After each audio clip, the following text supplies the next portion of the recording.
So the next topic we wanted to talk about is Ilya Sutskever. I think I'm pronouncing his name right. The guy who was the chief scientist at OpenAI, who was part of the putsch against Sam Altman. He was out and he's got a new startup called SSI, which I believe stands for Safe Superintelligence. Part of the fallout at OpenAI was about AI safety.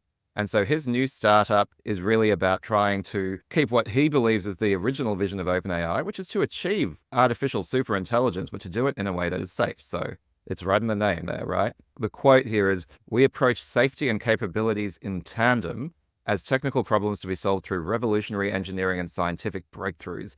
We plan to advance capabilities as fast as possible while safety always remains ahead." So in a way, this is not surprising at all. Another not very surprising thing about it is he raised an absolute metric fuck ton of money off no product at all because it's AI and he is one of the gods of the AI space despite the recent drama. So yeah, I mean, this is mostly an update. Be interested in your folks' takes on it. I mean, he's not just the chief scientist or former chief scientist of OpenAI. He's the co-founder of OpenAI. He is seen as the brains behind its early innovation. I think he was the one that made the bet on transformers. He was the instigator, I think, of the coup against Sam Altman, and he's been awfully quiet since that coup, sort of buried down in the bowels of the company. And there's been this ongoing bubbling up of, are they really dealing with safety and alignment properly, or are they racing ahead for commercial interests? Yaniv, I think you stopped short of the most interesting and passive-aggressive part of the quote, which is, our singular focus means no distraction by management, overhead, or product cycles. And our business model means safety, security, and progress are all insulated from short-term commercial pressures. What is their business model? Well, by exclusion, what he's suggesting is that others, OpenAI, are subject to product cycles, management overhead, and short-term commercial pressures, right? That's by implication.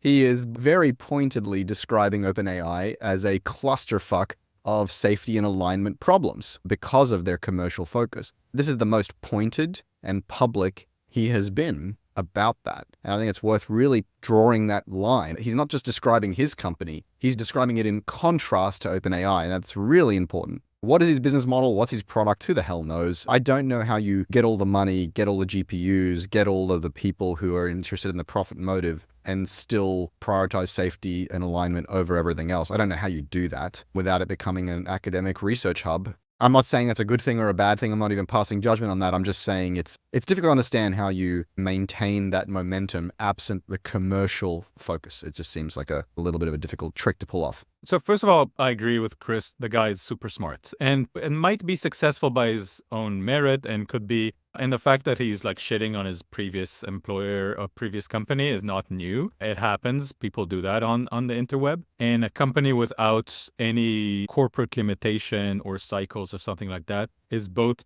potentially faster, but it's like a time machine. I've never seen company act like that. My main problem is that I don't think that safe AI will be built faster than the non-safe AI. So I think if you think about if I were to develop a car in the early days of cars, and I would say I need to develop the seatbelt and the sensors for collisions and all the things that we currently have in cars to make them safe, I would lose the race towards the first best car. It's not an MVP car, right? You've got all of the safety features built in. Exactly.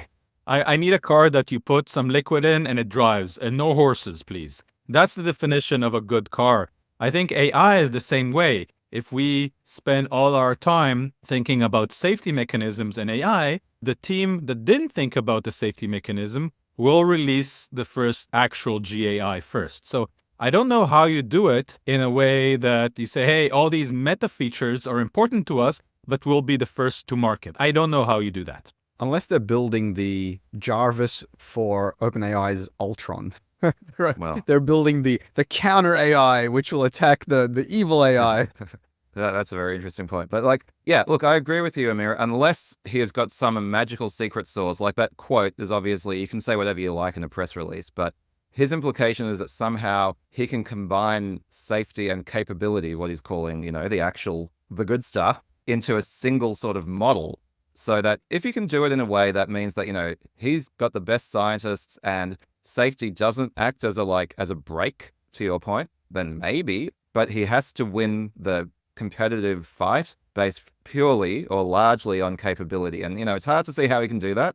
If he can, then cool. But yeah, it's interesting. Like, I definitely wouldn't be investing in this thing myself, but good luck to him. I mean, more competition is good. He's obviously a brilliant person and he's very principled. So yeah, maybe something good will come of this. I think at the very least, what they're going to do is they're going to invent the harnesses, the methodologies, the techniques for applying safety mechanisms to other people's models, or how those other companies, as they're building the models, can kind of bake some of that in. So if they're planning to open source that research, that code, that technology, that will contribute perhaps to the super alignment and safety domain. But, we've talked on previous episodes at length about the question of, is making the AI safe enough to protect civilization from AI? Because it still will crater jobs, and it will still crater information warfare, and it'll still affect things, even if it's not creating biochemical weapons and taking over the world like Skynet. And so I think the idea of AI and safety together is a little bit of an oxymoron to a large degree, irrespective of how safe the particular technology I'd is. still rather live in a disrupted world without Skynet than a disrupted world with Skynet. So I think it's like, I still think there's value here. Yeah, you're right. I'd rather live in an economy that's disrupted